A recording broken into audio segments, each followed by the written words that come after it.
And while Lauramarie's doing that, I'll go ahead and introduce myself quickly, and then I'll turn it over to her. So, hi, I'm Savanna. I'm currently a PhD student at Penn State, focusing on AAC. Good to be back. I did do my clinical fellowship at the Wiseman Center at CASC, so it's nice to see everyone again. Lauramarie, I'll hand it over to you to introduce yourself, and then we'll get going. Hi, everyone. My name is Lauramarie Pope. I'm also a doctoral student at Penn State University. My background is also in working with individuals who communicate using AAC, and that's what I'm working on now at Penn State as well. And I'm really excited for the opportunity to be here with all of you and talk about literacy for AAC years.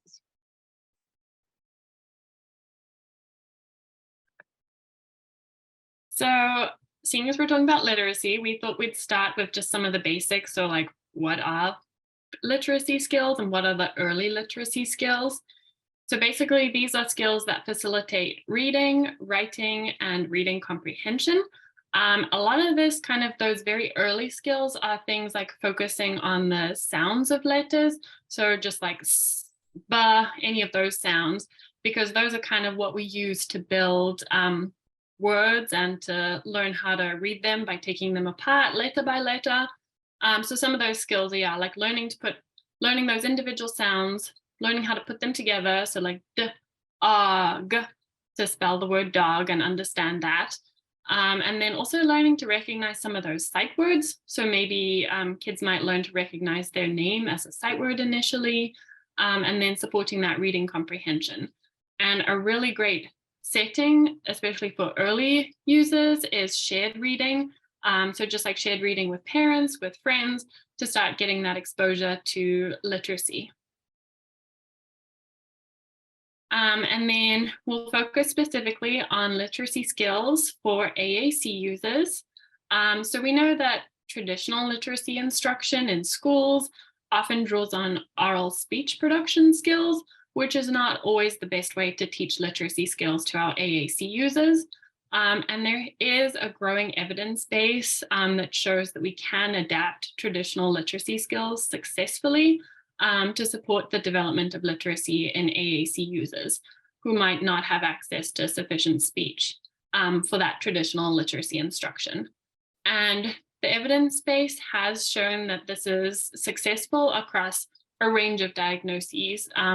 And there's a lot of ongoing research, especially at Penn State, supporting a lot of this literacy instruction. So essentially, like, everyone can learn literacy skills, and we shouldn't be neglecting the AAC users.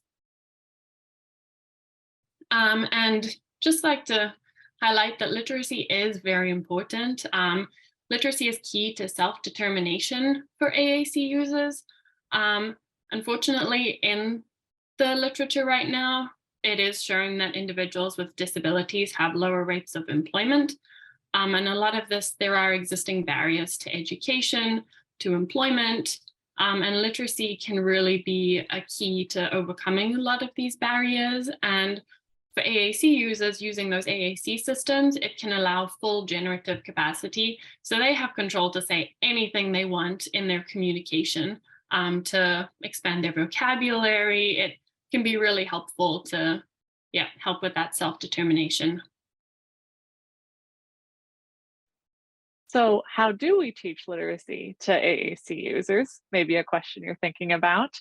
So Savanna mentioned a lot of the kind of traditional literacy curriculum relies on speech production, like a individual saying those sounds of different letters.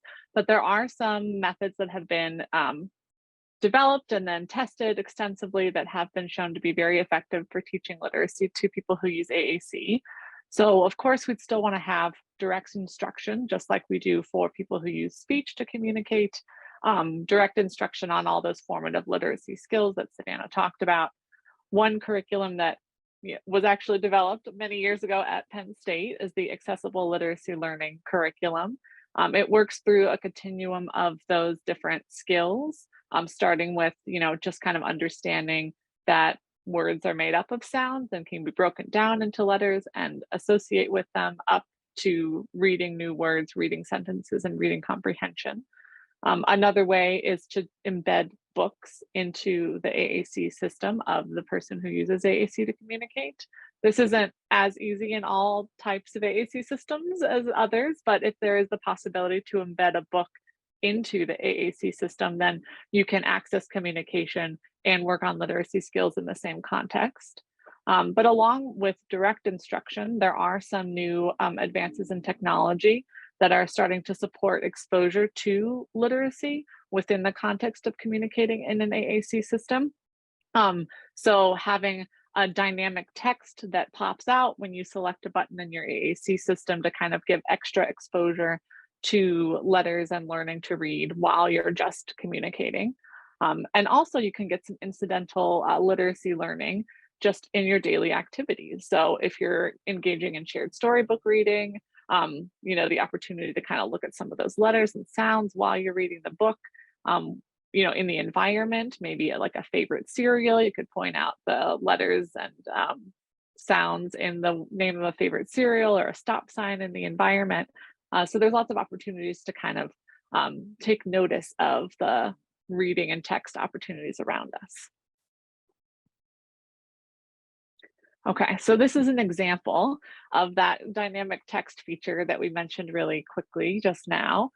This is in the app Go Visual, which is a video visual scene display based app. And essentially that just means you can put videos or pictures in it and communicate using the representations in those pictures. But essentially how the text feature would work is you would have the hotspot with the text. So you're clicking on the dog to say dog, but when it does, it'll also show text. So let me see, hopefully this will work.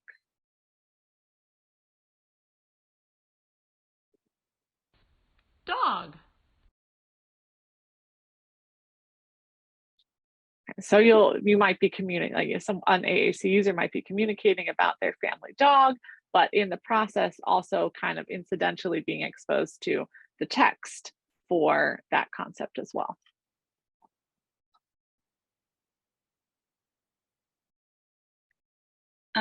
So we've spoken a bit about what are those literacy skills. We had that example of the dynamic text, and we do have some resources at the end that have a list of some of the AAC applications that have that feature available within them. But right now, so what can we do? A really great way to bring in those early literacy skills is shared book reading, which can be done with parents, with siblings. And so reading can be really important for language development and can really nicely support language development as well as literacy. It can be a really great way for introducing new vocabulary and also some of those new linguistic concepts, particularly for AAC users. And it can be a fun way of doing it. Like some of those books have really fun pictures and you can pick things that the child is interested in. It can be a great social activity, which supports social language skills as well. A lot of that turn taking, you can bring in asking and answering questions, commenting. It can be a really just great activity to do at home or to do in therapy activities as well, and brings in a lot of rich aspects to it. It can be a very inclusive activity because that shared reading can be done with family members, so parents can do it, but it can also be like you can include siblings, peers in schools, and it can help just foster that interest in reading too, and lay the foundation for that going forward. It's also a really great structured activity to incorporate an AAC system into. It's a really easy way to set up having the book and the AAC system and supporting the child to practice communicating with their AAC system, as well as developing a lot of those social skills and really building that exposure to new vocabulary and concepts.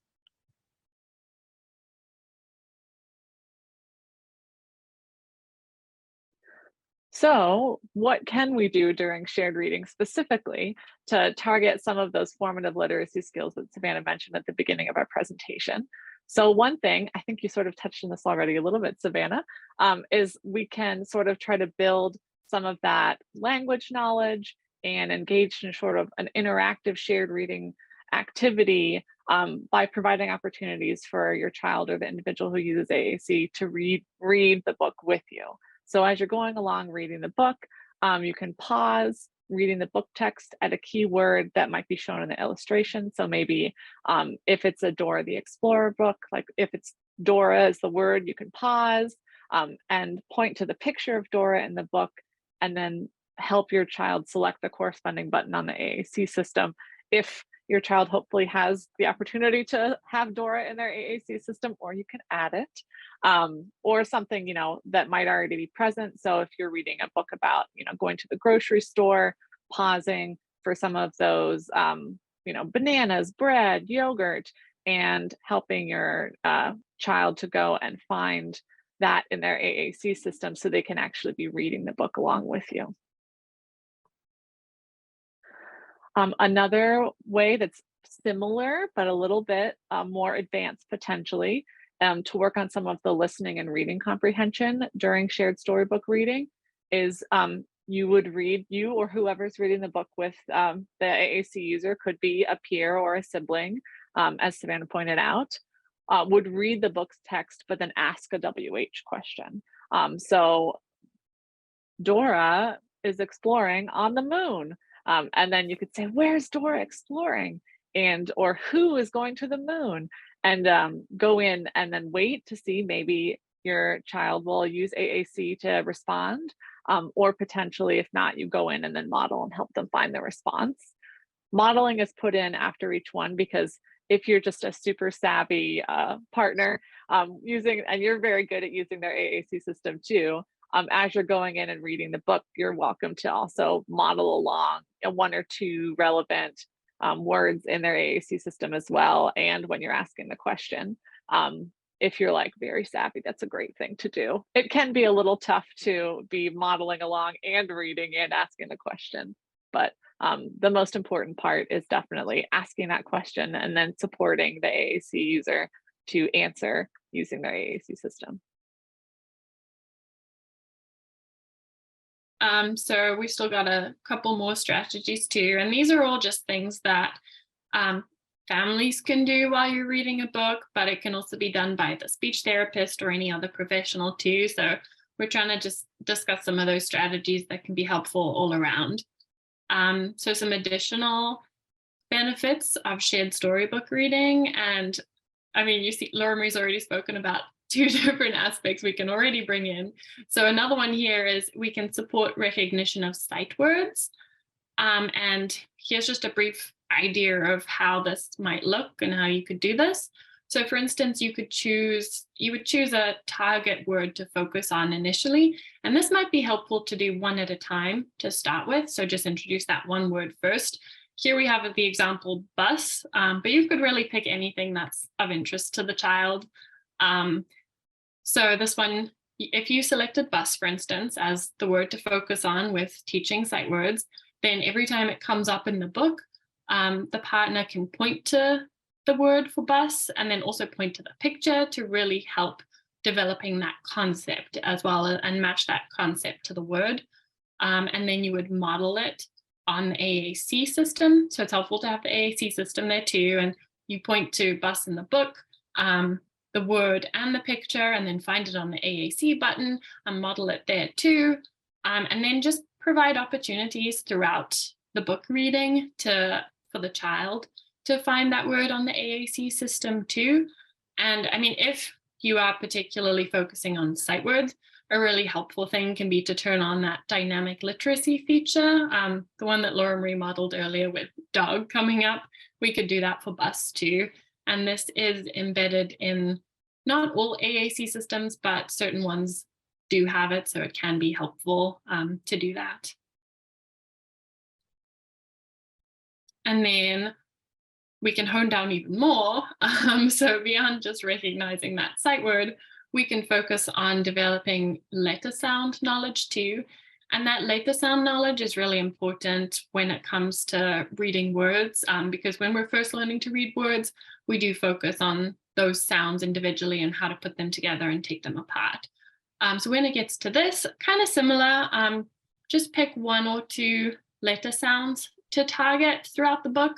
So maybe if we picked and t, just focus on those two for now. So then every time it comes up in the book, you would point to the target sound and say the sound. So if the book has the word mom and monkey and it has a lot of M sounds throughout it, then each time you can point to mom and just point to that letter sound as well and emphasize it.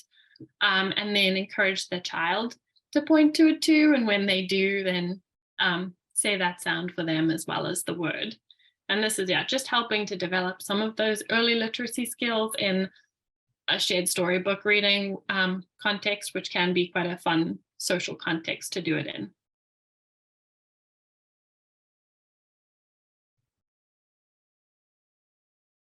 Need to unmute myself.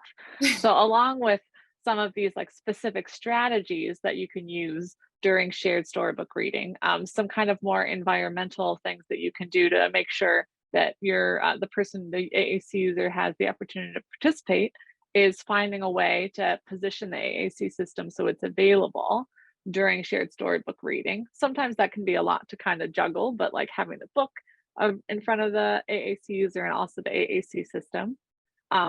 If you have the ability to kind of like either program into their AAC system or navigate to a page that has some relevant vocabulary, or even programming in some of that relevant vocabulary so they can participate in shared reading using their AAC system.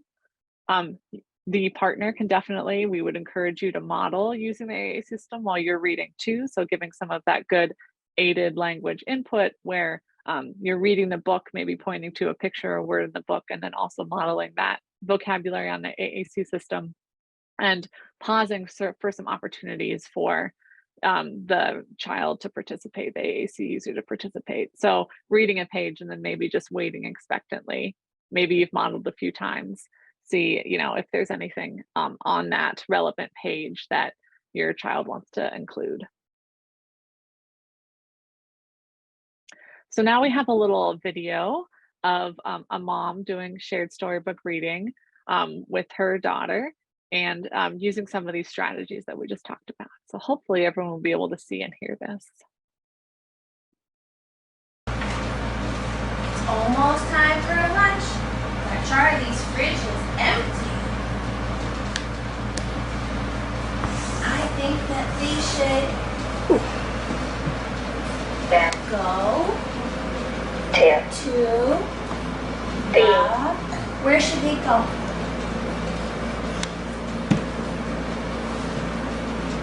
Grocery store. Go to the grocery store. Oh, let's see. Let's go shopping. Charlie's on his bicycle. Wow. Maisie chooses some apples and bananas.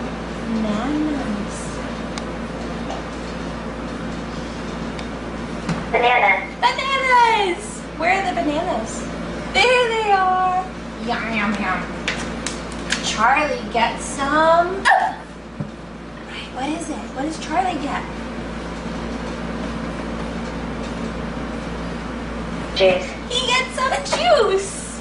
He says, yum. Oh. Bread, tomatoes, cheese, and Yogurt. you said it. Yogurt. That's everything. Let's see what they do next, Maya. Oh, Mama's turn. Now it's time to pay. You see Maisie gives the money? Look at all that food. It's a good thing Maisie brought her wagon. Maisie and Charlie unpack the bags, and then at last, they have some lunch. Hooray! The end. Mom. 4.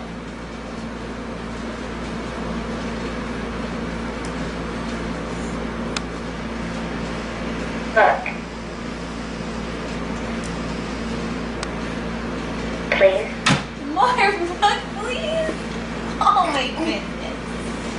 Okay, we can read it again. Yeah.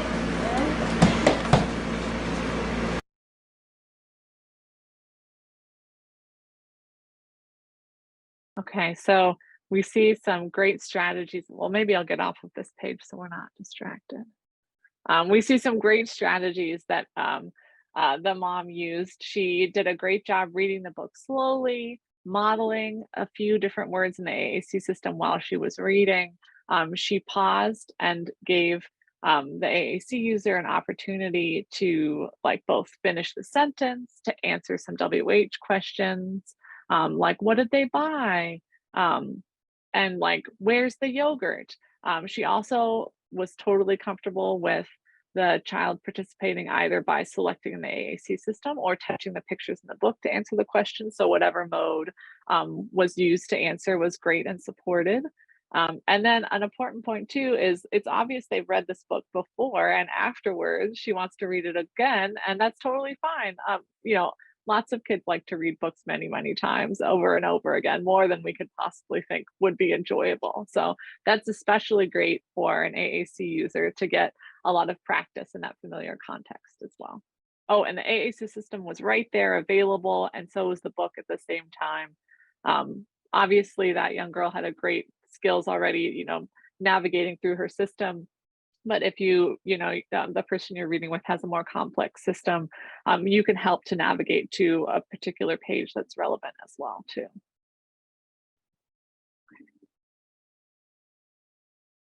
Thanks, Lauramarie. So this is just kind of to wrap up a lot of what we've spoken about going forward, and then that demonstration of the video.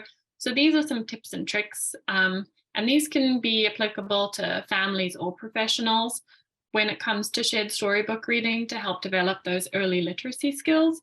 So first of all, personalize it. It's great to use anything that's motivating to the child. So read their favorite books or something that has their favorite characters in it or something that they enjoy.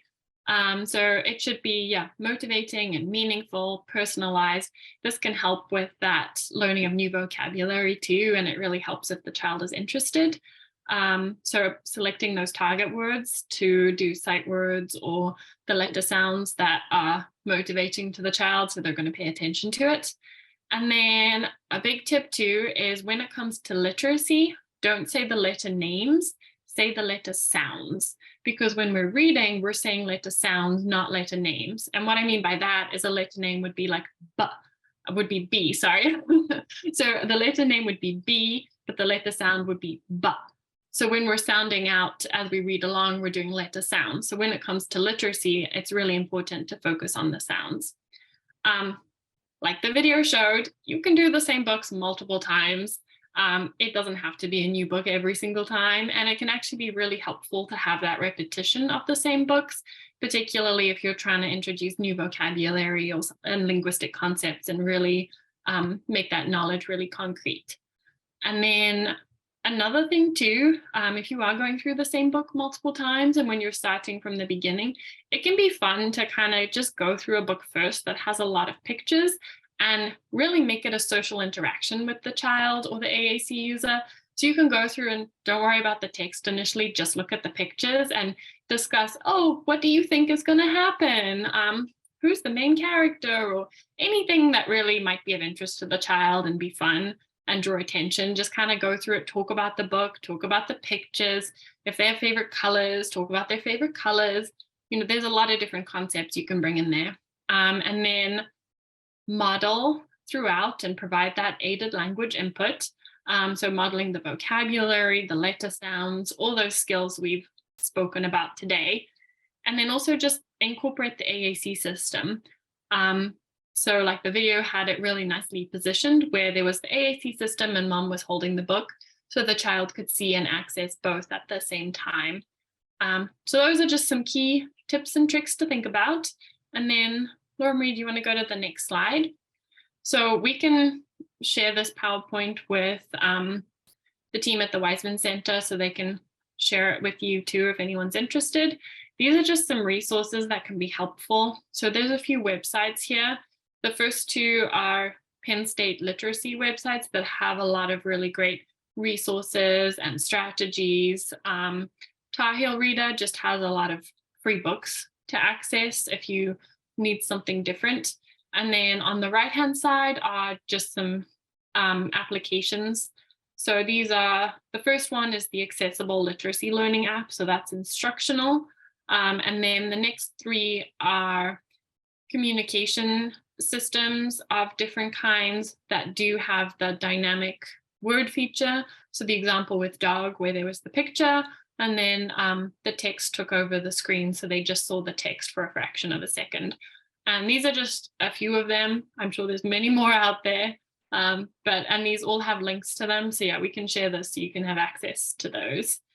And then I guess, does anyone have any questions about anything? Because yeah, that was pretty much all we had for you today, and hopefully that was helpful.